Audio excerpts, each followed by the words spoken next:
exhibition, Francis Haar, Disappearing Honolulu, in the galleries. It'll be open today until 4. We also have a great show by Cody, who's in the room, Cody Anderson, yay!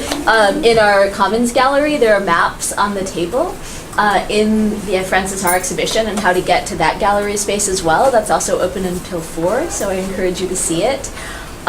We have a lot to get through today, so without further ado, I will introduce Gaye, the curator of our exhibition, who will introduce our first speaker, and then we'll go from there.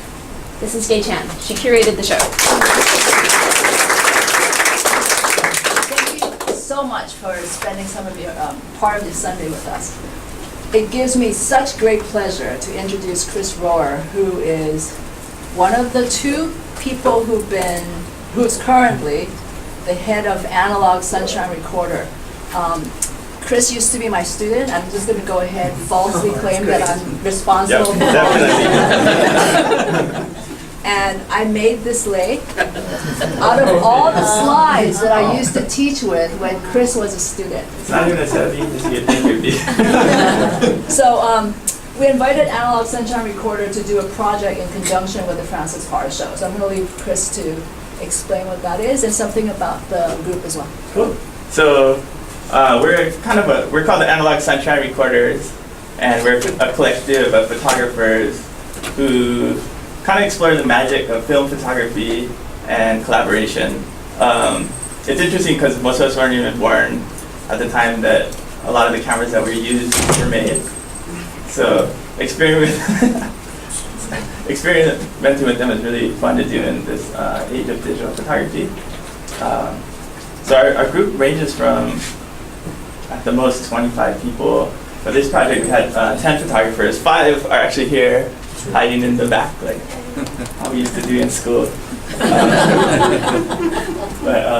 So for this project, Gaye asked us to do a little something based on the exhibition. So we decided to use the same kind of cameras that he used in the 60s and go and re-photograph the areas on that little map. So we had 10 of us, and each of us had 2 spots. A couple of us had 1 spot. But we kind of met at Zippy's and divided up the spots. And everybody kind of broke away, went to their spots, and then we met back up in a couple hours. And so these are kind of the product of our little hour-long photo walk. And then, so everybody shot 1 roll, and then we picked kind of the best 2 from each roll. And so when you're up here taking a look, it goes left to right. It's 1 through 18 based on the map, if you want to see how the area looks now.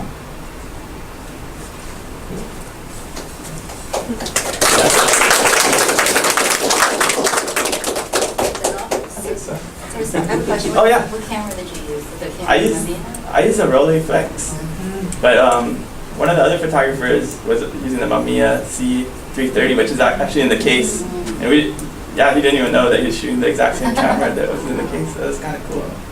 Wait, can you stay there? Thank you.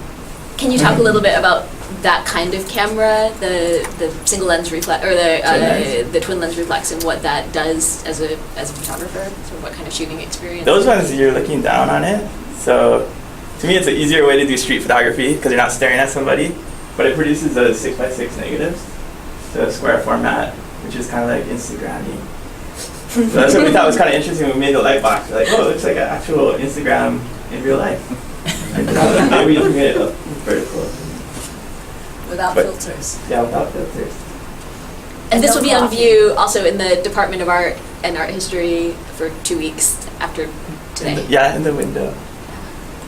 So will you be staying through the whole thing? Because I think a bunch of people wanted to connect with you and the ASR. Yeah, there's actually a bunch of us right back there.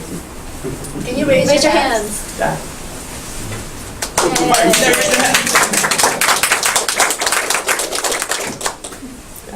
Thanks for giving us the opportunity to do that. That was really fun. Okay, now we're on. This is going to be a very geeky talk. This is probably the geekiest talk I have ever given because this show was kind of, I was given the task of being the acting gallery director before our new director showed up. So I was like just looking around for projects. And I really love Frances Haar's film, which I hope all of you have seen and will see over and over, because I've seen it 30 times or more, and it's still fabulous. So it was really amazing to find that there are photographs of his work at the Hamilton Library. Oh, sorry. I guess I could do this, but I need to point. You can flip it on. Okay. We should have worked out all of these things before, obviously. Okay. So if you want to see more of Frances Haar's work, it's on the 5th floor of the Hamilton Library. This project, most of the prints in the gallery were made between 63 and 64. The footage for the film was also shot in 63 and 64. It's never really been shown in a group except for this one occasion, also on UH campus in 64, in the place that used to be where the art department was in George Hall.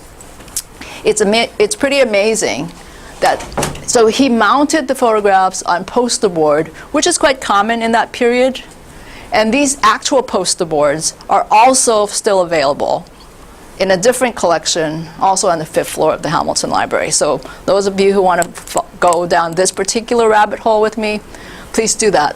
But ever since then, this group of work has not been shown together as a group. Maybe 2 or 3 photographs published or in other shows. So it's really amazing to see so much of his work in the same place.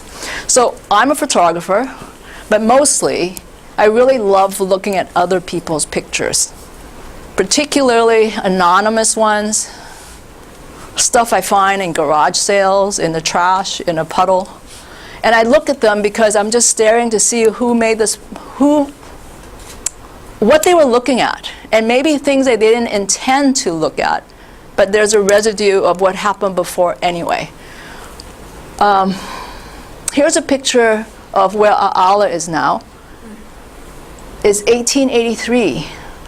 So I'm not sure what the photographer is looking at, but the streams, the borders of the stream, there's like nothing, it's just nature.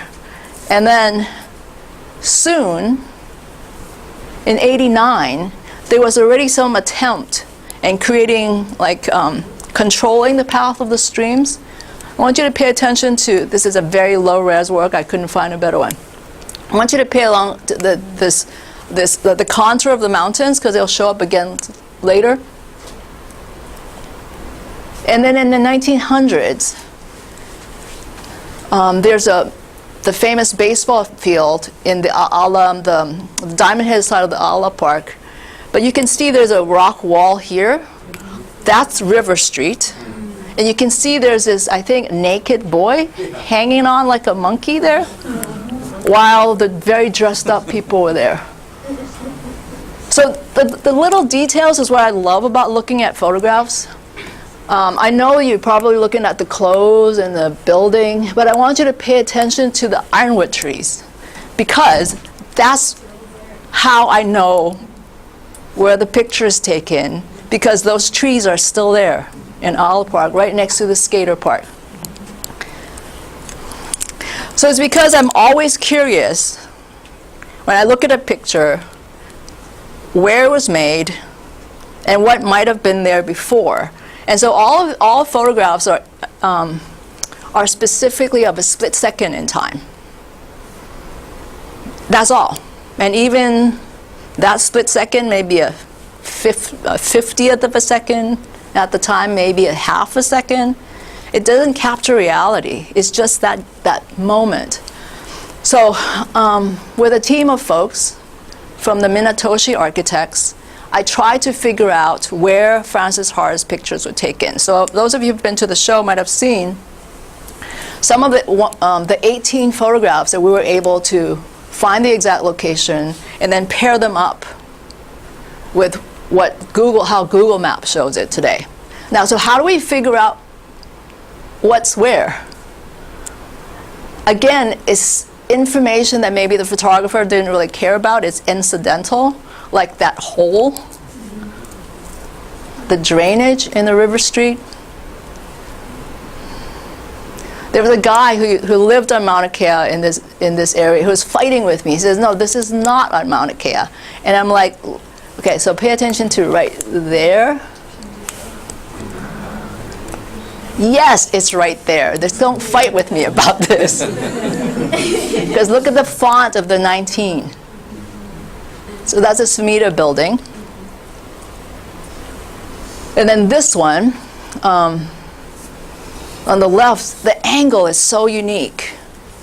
Like, there were no drones back then, and so how could Francis Haar have gotten that angle? So he must have climbed up on the temple that they have moved to the opposite side of the river street. So these are little details that are so marvelous. So I was looking for this building, because all of these were torn down. My pointer sucks here. So I made me very dizzy to try and figure out which way it was facing. So I have a different angle. So I spent a lot of time counting windows. And look, that pipe, it's still there, except that now they have a rain guard on top of it. So there's one big regret, that I did not include this image in the show. I didn't know enough when I made those decisions. The reason why I regret it is because this is a place that the film was conceived. One of the collaborators of the film is Kenneth Bushnell, who was a former colleague of mine. He taught painting there, and he had a studio in this building above the Ala pawn shop. And a friend of him told him that that whole area was going to be demolished. So he and Francis and another guy, Steve Bartlett, decided to make the film that is screening. This it's called Palama Junction, the Ala pawn shop building. You know, at one time was the most dangerous corner in Honolulu, and where it is at the very tip of Ala Park.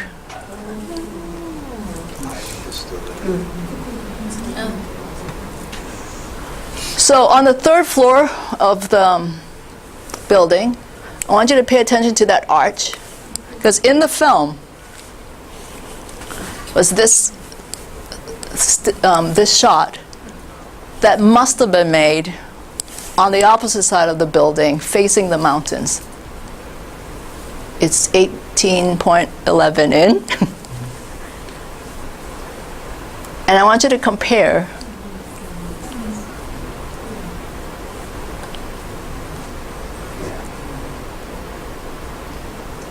so it's really unbelievable to me that there was nothing on the other side. So we're looking into, I guess that must be Anu Valley.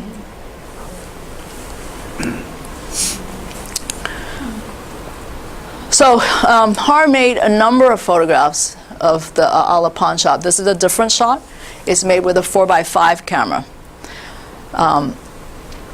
His documents of Honolulu, of disappearing Honolulu, actually was beyond the Ala area.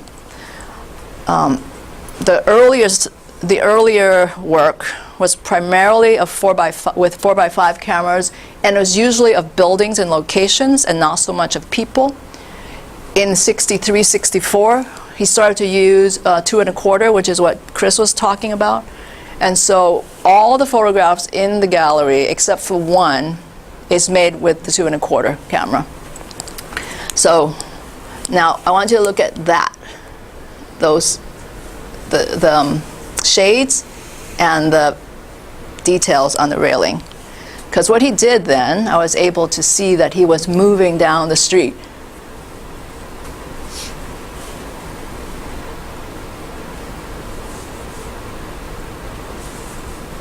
So basically he was documenting all the buildings.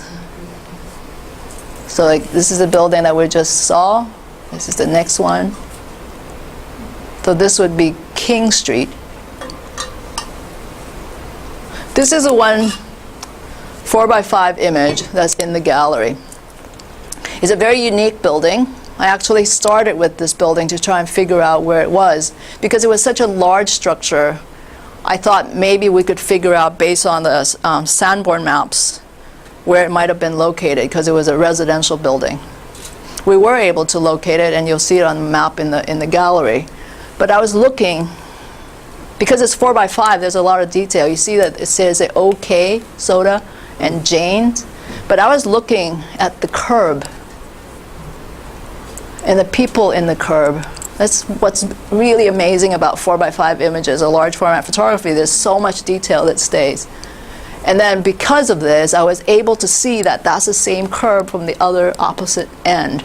And in fact, the woman in the middle is that woman. Different day, because she's wearing something different.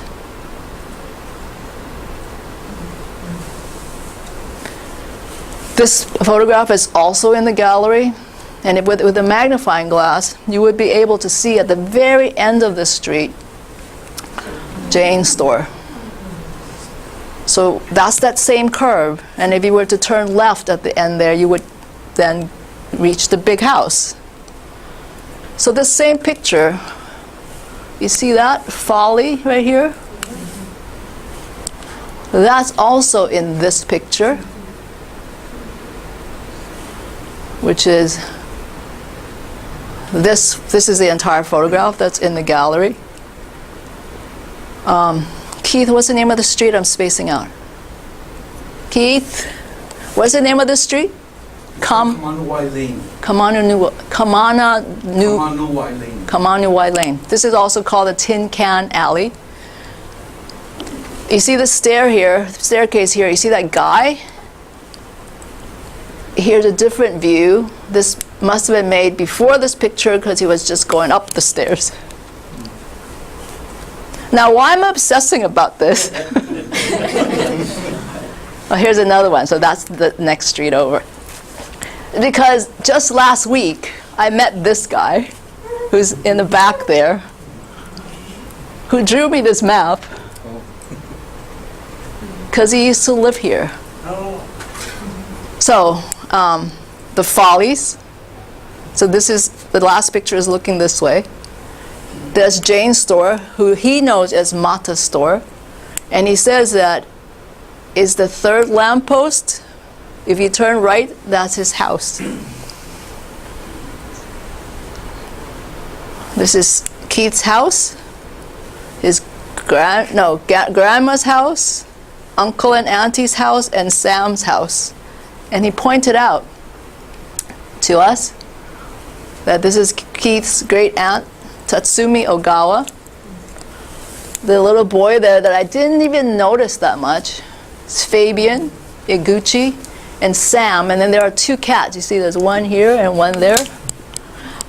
You know, being a photographer, I think that I was just obsessed with that hula hoop, and I didn't pay attention to anything else. And I don't know what's wrong with me, because this is the same group of people looking the other way.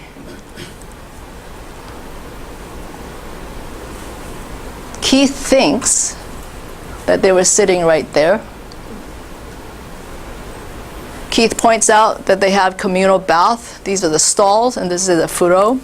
There's a lot of kitchen cooking and cleaning in the courtyard area as well. Oh. And this is Fabian high school graduation picture. Oh. At opening night, we were also introduced to Alex Poole, who walked up to me and he says, "This is my grandmother."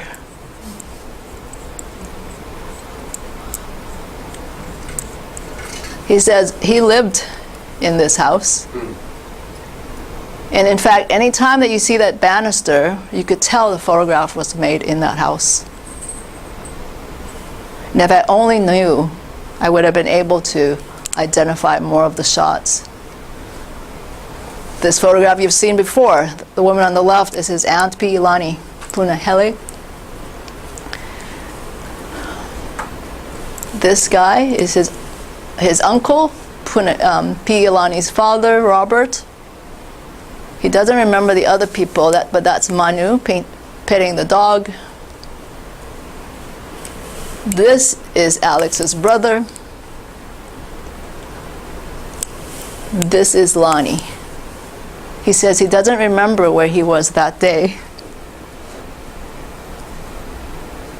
He remembers Abo Rosas. This was such a mysterious photograph for me. The knife, the fish, and then this kind of roadrunner type of half a cat. And then a guy, I don't think that's Francis, reflected in the mirror back there. He looks like such an ominous, scary character. Right? He really doesn't look like other people. But when I was looking at the contact sheets, I found other pictures of Abo. And he doesn't look so scary here with his daughter, I think. So I think it's really important to look at more than one picture to see how pictures inform or mislead. The work of a curator is to make something out of something that other people had done. So I want to say just a little bit about my curatorial decisions. Francis Haar does not print full-frame photographers. There are two versions of his work prints.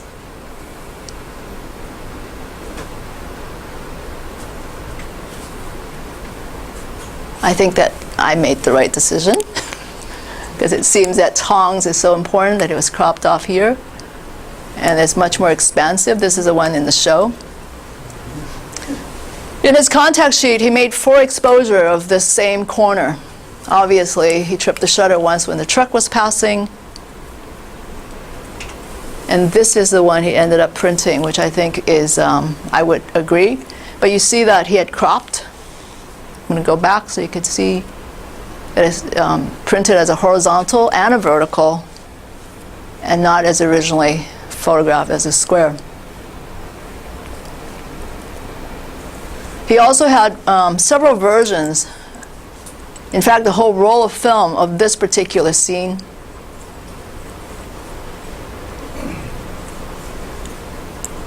So both of these are available. He made work prints from them. I think they were either 8 by 10 or 11 by 14. I chose this one because I thought that this gesture framed under the overhang was just so perfectly seen. It's unusual that Haar made so many shots of the same scene. Out of all the contact sheets, this is a very rare occasion. So he really thought that, he really wanted to work the scene. He must have been attracted to this half-demolished wall. So we have about 12 contact sheets shown at the gallery. For those of you who are photographers, or photo educators, I always love to look at my students' contact sheets because you can learn about how people see and how they make decisions. It drives me crazy when my students put their negatives out of sequence, so I can't figure out what they're seeing. So I encourage you to do that. We did not put all his contact sheets in the show, and we did it because we wanted to leave some for those of you who want to take advantage of the Hamilton collection while the show was on. So here's the Folly picture. Look at how much he cropped. So this is the one he used. So the print is actually just maybe about 60%.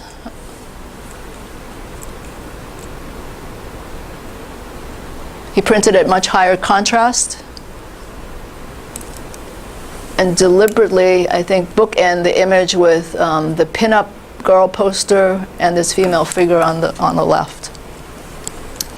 Of course, there are many, many photographs that I was not able to include because there's for space, or they were redundant, or I didn't think it would fit.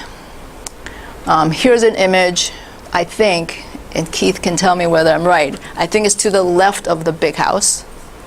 No, it's on the right. That's the bottom end of Koloa Lane. So if you go to Monta's store and you turn right. You get to the store, turn right. Okay. Oh, right, that's right. That's all the houses on the right. Right. And I think people were upset that I did not include this image of a bookstore. It's a really extraordinary image, but And I don't regret this because of this use of flash. I thought it was really out of character for the show, but it is a really great picture, just for what it documents. So besides being a documentary photographer, I think that Haar also had an experimental side. This image, out of all of them, I think is quite striking for its super high contrast and its graphic quality. So at the Hamilton collection, there were a number of different versions of this, and I think it's really interesting to see, and maybe Maika will talk more about that particular lineage. No? Okay. So this is a reversal print. So I think what he did is he made prints and then contact printed the print. And he has several versions of this. So he do this experimentation in the darkroom, he would increasingly abstract the information. Another print that's in the show of a burnt out building, and then you can see mountain range in the back. Might have been looking toward New Wannu Valley. He also did sabatier. And so he did a reverse print and then did sabatier, which is a re-exposure technique in the darkroom where it would kind of switch the highlights and the shadows. So of course I couldn't include this because the show is really about documenting A'ala, but these are such great images. This photograph, I think, of his wife Irene, when they were sunbathing, and she puts leaf on her eyes. It's got a very surrealist quality to it, and I thought this was interesting because Barbara Kruger used this image, I think, without permission, as part of her series of photography. So I'm going to end my nerdiness here, except to say that because the area is so familiar to me, and to see it 50 to 60 years later, I think about all the photographers now, how we can maybe imagine how the people not yet born will see our work. So how we might want to configure our images for them, and how it might be different from just doing it for ourselves. I will hand this to Maika.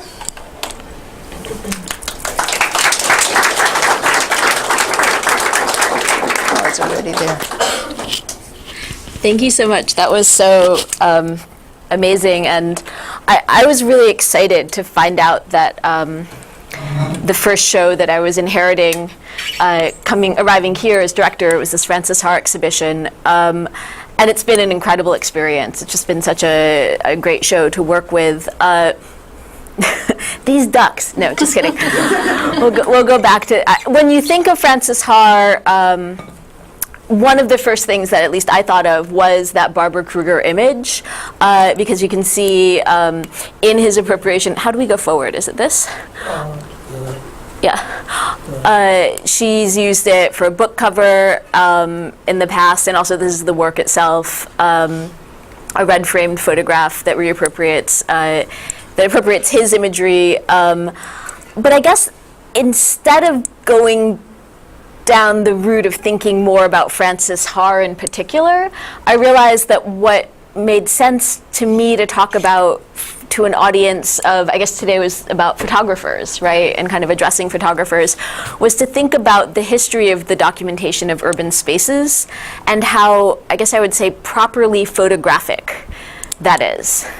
As photography was announced by Arago to the French public in 1839, it was not introduced as an art form per se, but as a science and as a way of aiding in cartography and aiding in map making. And some of our earliest images, you can see the Louis Daguerre photograph here, the Boulevard du Temple, around 1838, are of the urban space of Paris in particular. This is, by the way, the first photograph where you have a person, because photography had just been invented and the exposures were so long that this busy street would have been full of carts and horses and people, but because the exposure was long enough, the only person we have is this guy getting his shoes shined.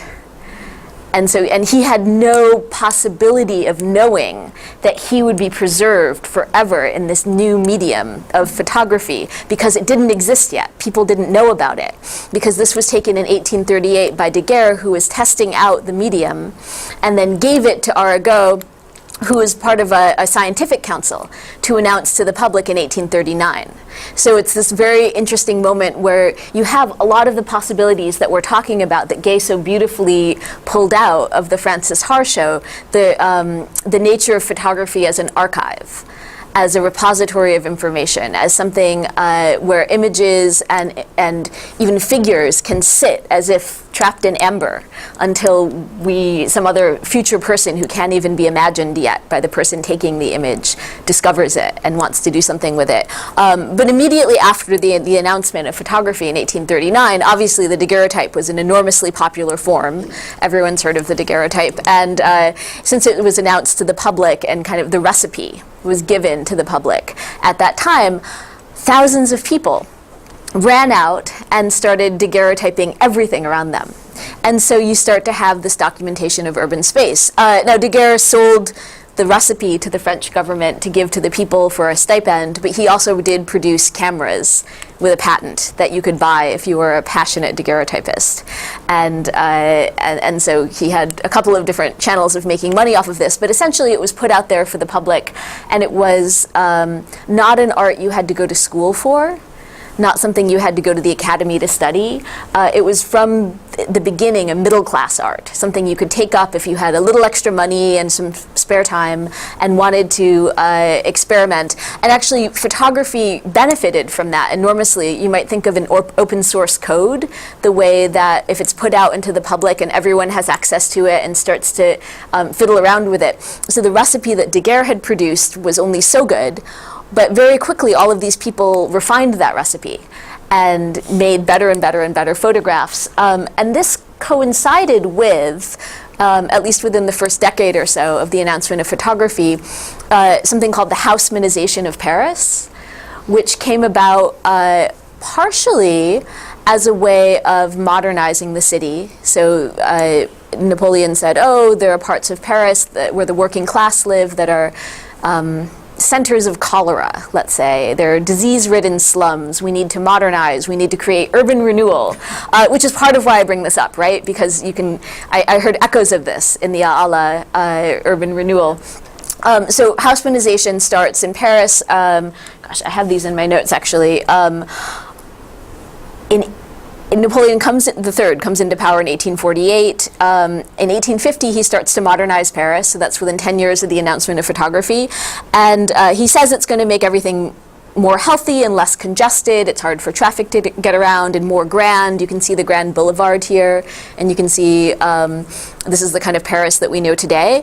But it was also noteworthy that in the old Paris, neighborhoods were known for taking up the cobblestones in these very narrow streets and creating blockades, which made it impossible for imperial troops to get through, to break up pockets of resistance, political resistance. And so in a way, the idea of Haussmannization, this urban renewal program of the 1850s, was to fix political resistance by breaking up small communities who had historically leaned left. So it was also a political process, and a lot of it was about breaking up neighborhoods by creating these large roads that would go straight through certain portions. So again, these grand boulevards that we know, and photographers were there throughout the process to photograph and document the old narrow streets and Gothic parts of Paris which were under threat. And which were transformed and which were changing. So you see here Marville, one of the great photographers of the old Paris, photographing a number of small streets.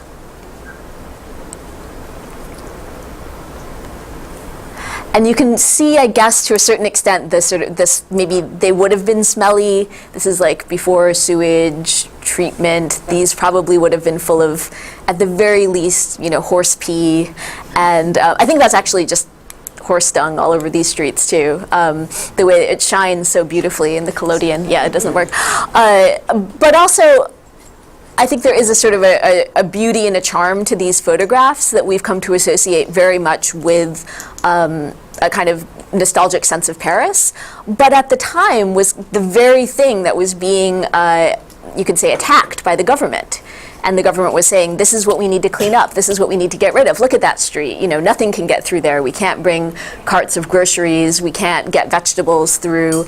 It's unclean. The city actually set up a commission to photograph these kinds of narrow streets. Oh, I wanted to show you also, this is Marville photographing on salt paper. This is where I'm really dorky. So the salt paper print kind of comes after the daguerreotype as a more flexible medium.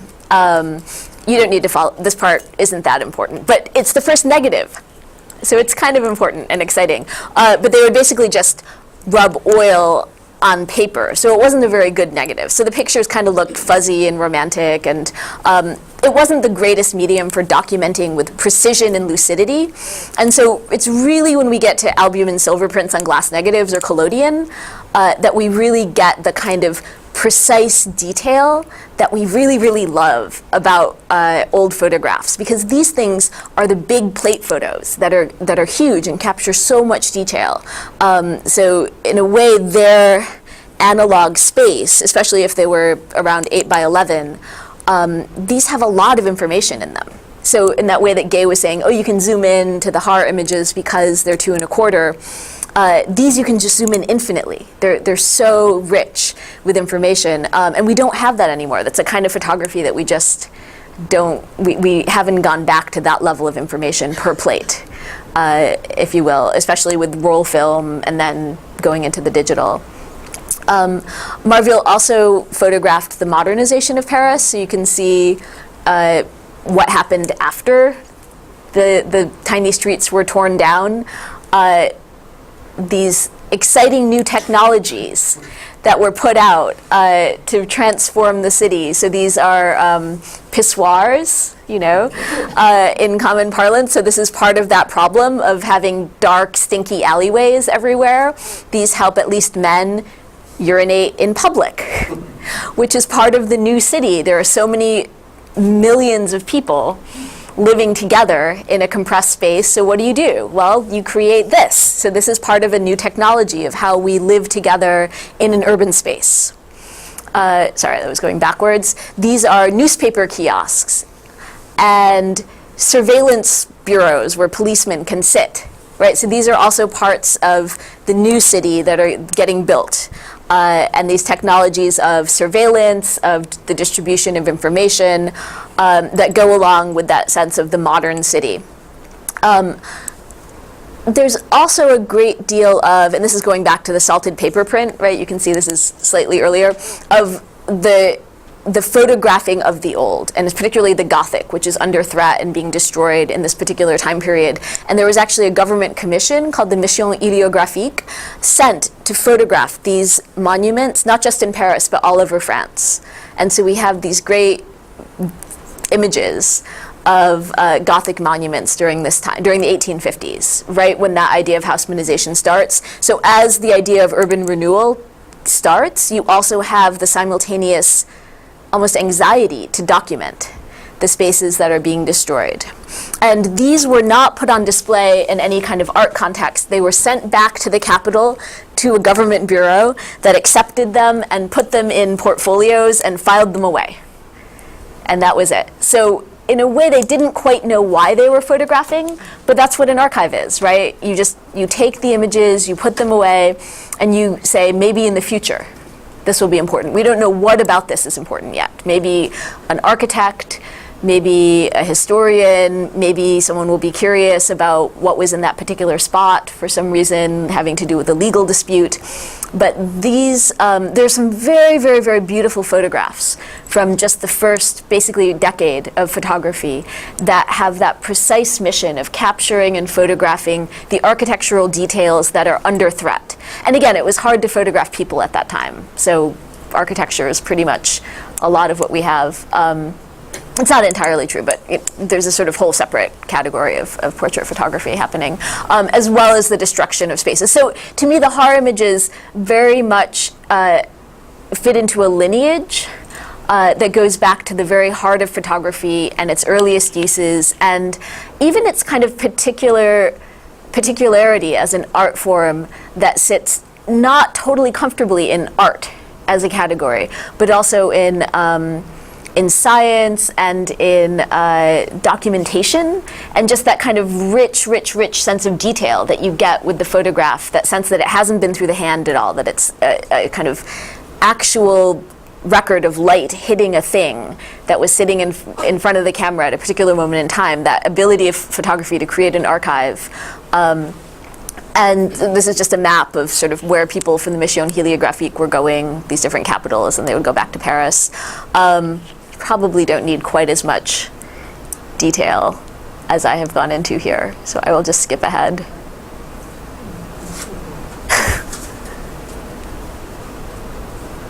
But again, that richness and depth of detail is coming about simultaneously because the technology is getting us there, because photography has been invented and the glass plate negative has been invented. So it's possible, but also because there is this anxiety somehow to capture change and to capture it for a future audience that isn't yet totally articulated. It's not an art audience, it's not a salon audience, it's not a private collector. It's some viewer of the future that hasn't even fully been imagined. It's almost like a kind of science fiction of an image, because the image is being taken and stored away, and who knows for who, and who knows when it will be discovered. They're like time capsules. Baldou is incredible because he's really the photographer of the Louvre, of that work site, and he took hundreds of large format photos of this construction process alone.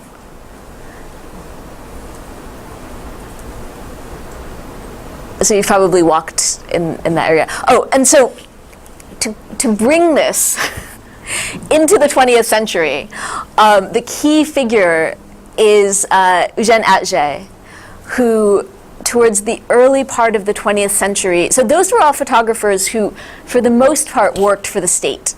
And again, they were taking their images, some salt paper negative, but for the most part collodion, and sending them back to a government office.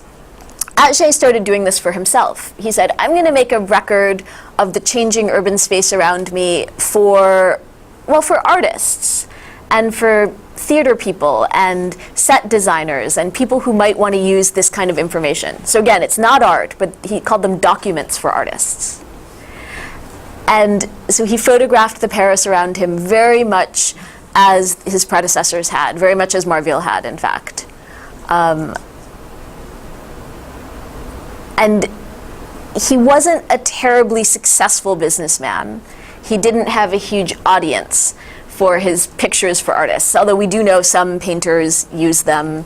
But he tried to document the style of doors, he tried to document stairwells, again, using that weird way that photography has of not quite being an art, but giving you tons and tons and tons of information.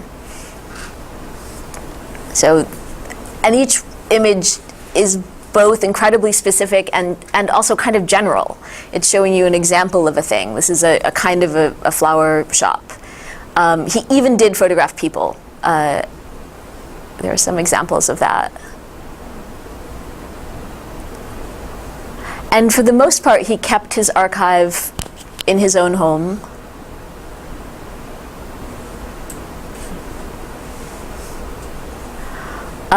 And if you go there today, the plaque on the door says "Father of Modern Photography."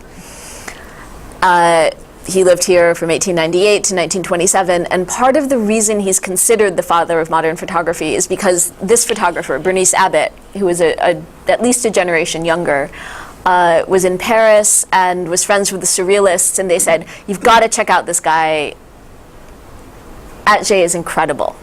He's really doing something that we consider surrealism. We think it's art, But he just says he's making documents. He says he's not an artist. He's just this guy who photographs everything. And Abbott rescued Atget's collection and brought a huge amount of it to the Museum of Modern Art, and curated a show around his work, and was the key curatorial figure who preserved his legacy for the present. And that happened very much at the very end of his life, and then after his death, not during his life itself. And it happened because of the Surrealists, and because these artists thought his work, these living artists, thought his work was really exciting for what they were doing. She also took up his style, I would say, very much. So photographing urban spaces with, it's not too arty. If you look at art photography of that time, it has its own kind of trajectory, and it's very pretty. I should have brought in examples, but I thought it's a different subject. But it's very fuzzy and moody and kind of competing with painting in its stylized effects, let's say.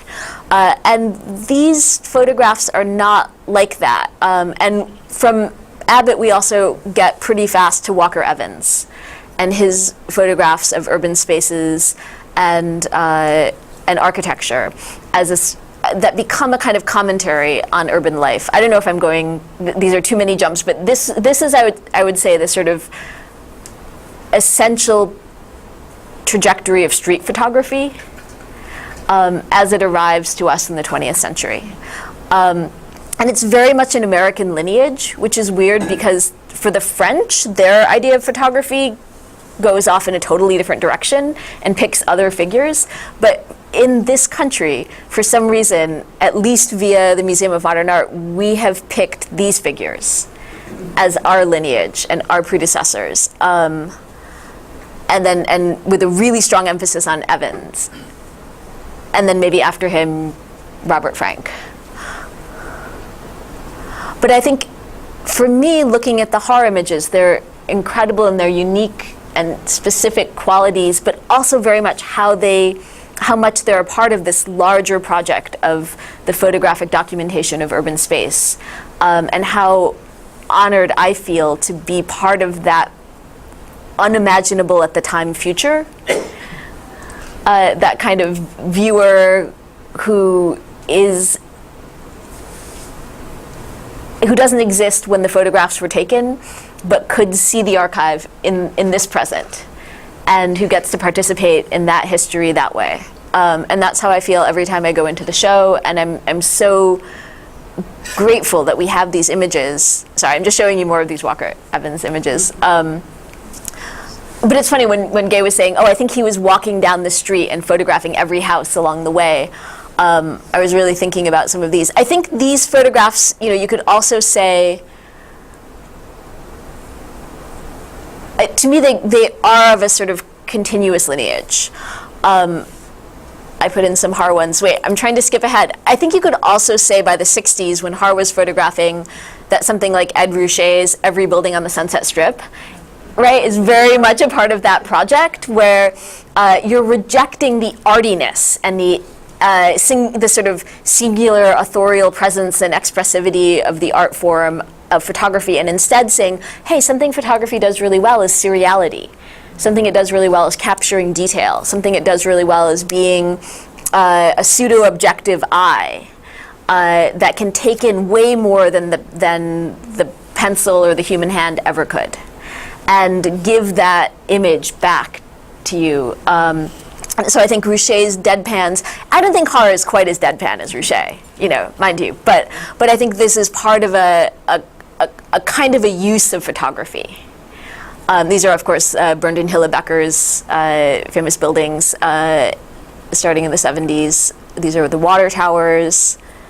Do I have more Beckers? I think that might be it. But sort of one thing after another composition, a clear purpose within the series. And I'd say this show is the group of work within Haar that's probably the most like that. But then if you think about it, he also does do these other series, like Artists of Honolulu, right? So there are these ways in which Haar is thinking in I don't know, the series is a great forum for a photographer. And I think a lot of what we can celebrate within the show is the unique way that photography is not quite like other art forms. It's not quite like a print show or a painting show or a sculpture show. It has its own logics and its own particularities and its own strength and its own weird excesses, particularly of information that we can fall into. So that was the dorkiness that I wanted to share with you today, because it's what I see as an art historian when I go in and look at the show, along with so many people, which has been so great and so rewarding, and so many people with different takes on the show and their own stories. I think that might be my end.